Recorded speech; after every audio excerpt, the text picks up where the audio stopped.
Hey everybody, welcome to Sports Check. Today we're talking Kobe's injury, the Masters, and the Zack Greinke fight. It's all on deck and it's all coming at you right now. Oh, wrong button.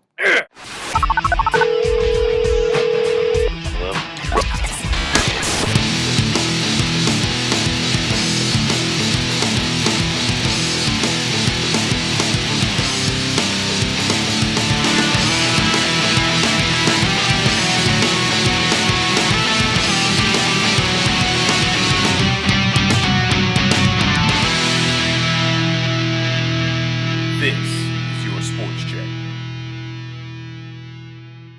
Sup? Gotta love living in an apartment complex. The only place where any direct movement or action can affect those living around you. Especially when you live on top. Like when your kids are running around. Or when you have the TV up really loud. Or when your kid starts running around because you have the TV up really loud. But my story is a tad more extreme.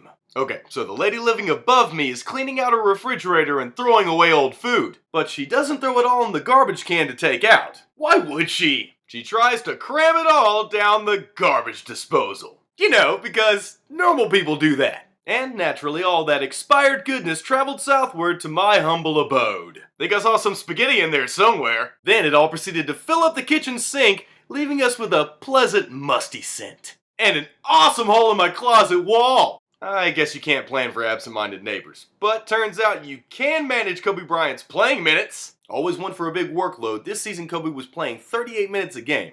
Not a big deal when you consider that he's averaged at least that 2/3 of his career. However, in the 10-day, 7-game stretch that proved to be his last, the Mamba was averaging almost 46 minutes a game in an effort to fuel the Lakers' playoff push. What? But why would he need to play all those minutes? Because his teammates suck? Yeah, I said it!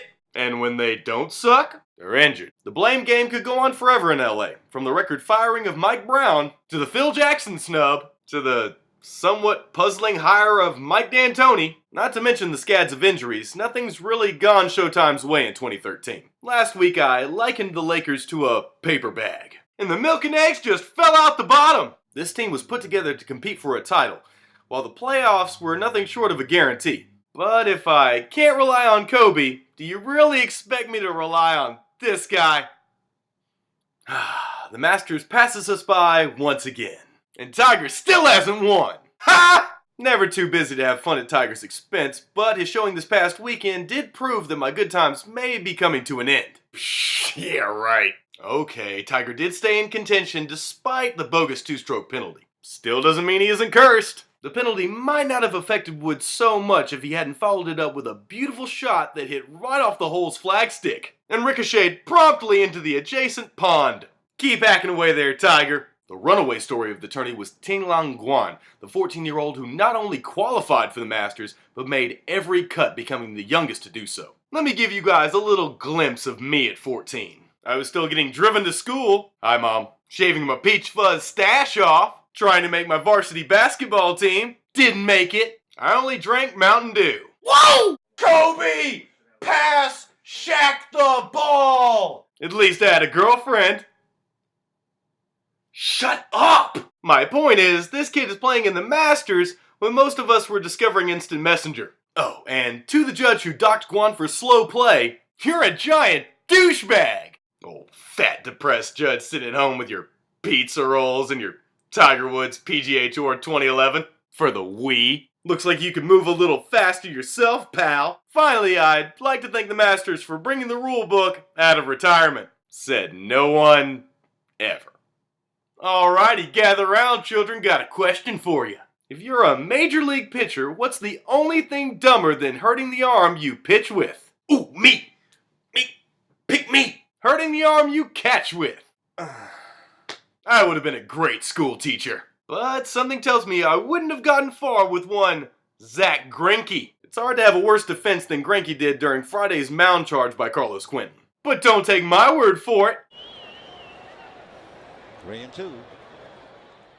Oh man, I done it. I hit him. Oh, he's coming at me. What do I do? Come at me, bro. Lead with the other shoulder. Oh, that's the collarbone. That hurts. And then he gets tossed like a baby back. I know what you're thinking. He braced himself, right? For more on Quentin's impact, we head to John Brinkus in the Sports Check Laboratory. There is no John Brinkus. But it doesn't take sports science to find the numbers that led to Greinke's demise. Both players stand at about 6 feet 2 inches, but Zack doesn't pack much of a punch, weighing in at 192 pounds. So he's like a good-sized high school quarterback. Carlos, on the other hand, has a solid 235 pounds on his frame, equating him with a college linebacker. We've seen what can happen when a big player lays out a smaller one, but that's usually in pads. Already giving up more than 40 pounds, Zack's just lucky he didn't get his whole shoulder pushed in. You might want to check that scouting report next time, buddy. Alright everybody, that's the show. Thanks for watching. Don't forget to subscribe and leave me a comment below the video on Facebook or YouTube. And a special shout out to those affected by the tragedies at the Boston Marathon. It's just a horrible thing, and it seems like things like that just keep on happening just about every week now. But hey, we'll bounce back, and that's what makes this country great. So, until next time, I'm Seth Hagan, and this has been your Sports Check. Later. You know, sonny boy, you really should watch more Sports Check.